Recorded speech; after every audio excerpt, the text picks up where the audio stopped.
Vous voyez, celui-là, il va trop vite. Celui-là, il est à 70, au moins à 70. Ça, c'est un type dangereux. Avec un mètre comme ça, on ne peut pas sortir. Hein. Et là, vous voyez, la visibilité, elle est nulle. C'est là où c'est très dangereux. Parce que ce type-là, il ne peut pas s'arrêter. Plusieurs fois, mais au moins 10 fois, on a failli se faire ratatiner quand on sort. D'ailleurs, c'est un exploit de sortir d'ici. La nationale qui traverse son village de Lyon est très fréquentée. Sortir en voiture de chez eux n'est pas simple. Pendant que Chantal, sa femme, prend le volant, Guy doit se poster de l'autre côté de la route. Alors moi, je regarde surtout à droite. Et ici, je n'ai pas la visibilité à la gauche, mais de la voiture, on la voit. Voilà, et je donne le top.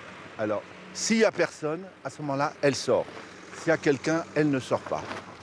Voilà. Et puis après, on va et on ferme. Voilà. Un stratagème contraignant, mais qui rassure Chantal. Chaque fois que je sors, c'est la roulette russe. La roulette russe, j'ai vraiment très peur. Je n'ai aucun moyen de voir ce qui arrive.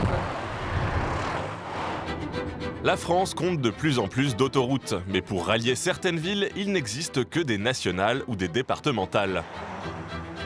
Des routes dangereuses qui traversent des villages. Quand on ouvre la porte, on trouve la surprise, c'est que la voiture est devant la porte. Que faire lorsque les voitures roulent trop vite devant chez vous? Rencontre avec ces exaspérés de la route. Bienvenue à Lérac, petite commune paisible du Lot-et-Garonne, enfin presque. C'est le trou du dernier accident, où la Corsa elle est venue en loupant le virage et elle a percuté le mur de la maison. Elle a la profondeur.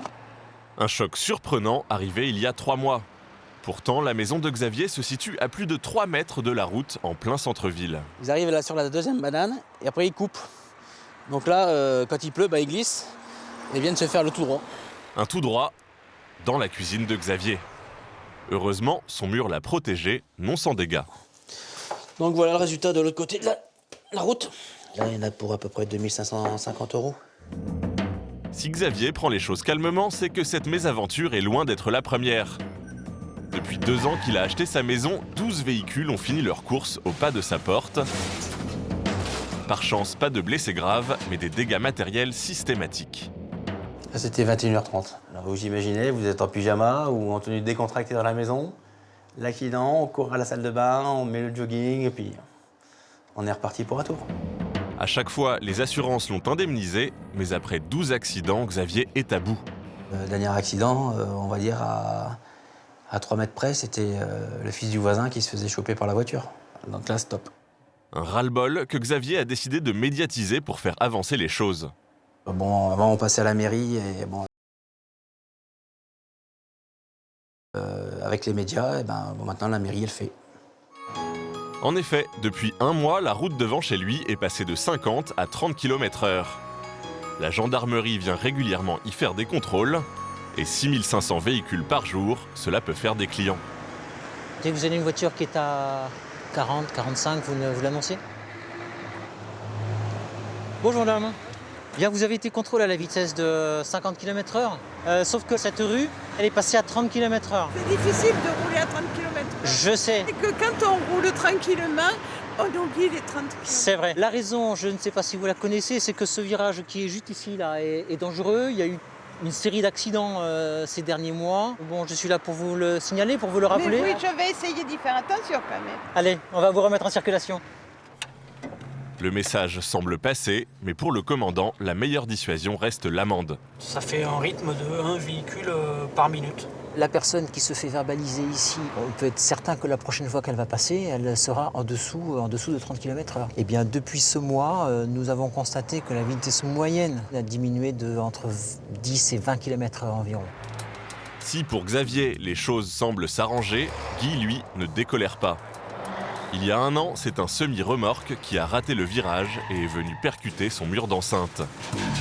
Les 2 voitures garées dans le jardin ont été bonnes pour la casse.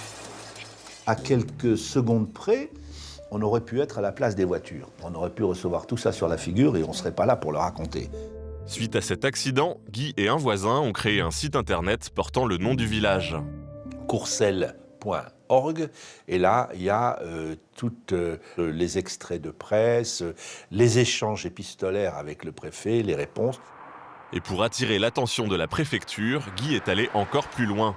Il a installé un panneau dans son jardin réclamant l'installation d'un radar. On me répond que le taux d'accidentologie n'est pas assez élevé et que tant qu'il n'y a pas assez d'accidents, on ne met pas de radar.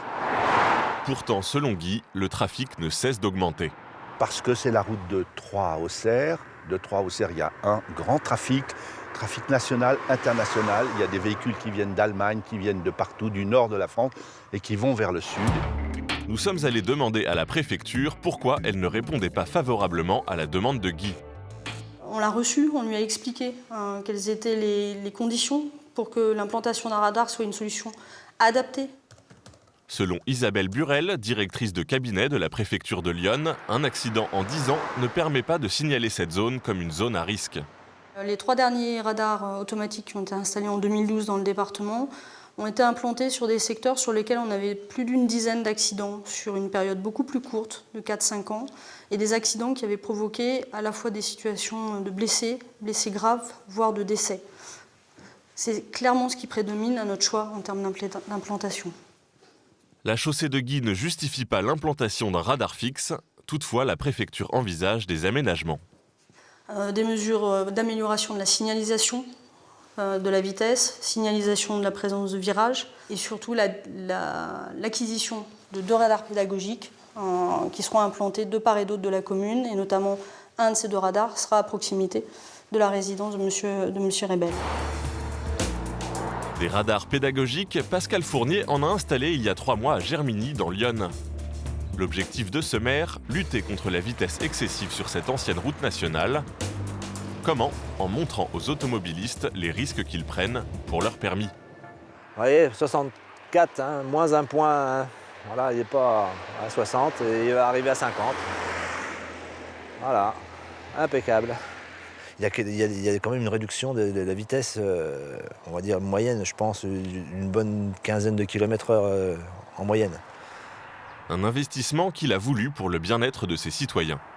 Les 2 radars, on en a pour un peu plus de 10 000 €, toutes taxes, et subventionné à 50%, donc on va dire qu'on en a eu un gratuit. C'est toujours trop cher, mais vu l'efficacité, je pense que c'est raisonnable, on va dire.